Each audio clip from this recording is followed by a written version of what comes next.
నేను ఇక్కడ ఒక ఆరెంజ్ కలర్ జాకెట్ ముక్కను తీసుకున్నాను. మీ దగ్గర నేను నార్మల్గా సింపుల్గా చేయాలనుకునే వాళ్ళకి యూజ్ అవుతుంది అన్నట్టు జాకెట్ ముక్క మీద చూపిస్తున్నాను.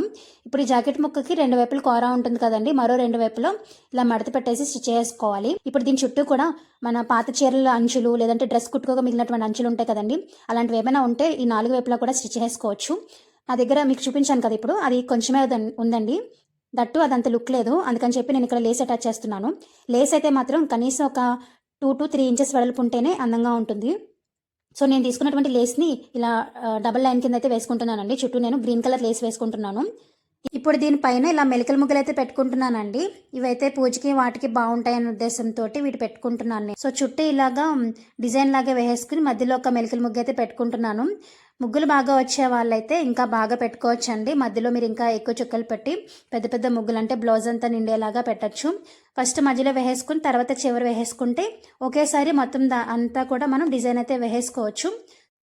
సో అంతేనండి, చాలా సింపుల్గా వినాయక చవితికి బ్యాక్డ్రాప్ డెకరేషన్ అయితే రెడీ అయిపోయినట్టే. ఈ క్లాత్ పెట్టేసి చుట్టూ కూడా మన దగ్గర ఉన్నటువంటి ఇలాంటి దండలు లాంటివి ఉంటాయి కదండి, వీటితోటి డెకరేట్ చేసుకోవాలి. ఎలా అనిపించింది అనేది కామెంట్ చేయండి. నచ్చితే కనుక తప్పకుండా లైక్ చేయండి.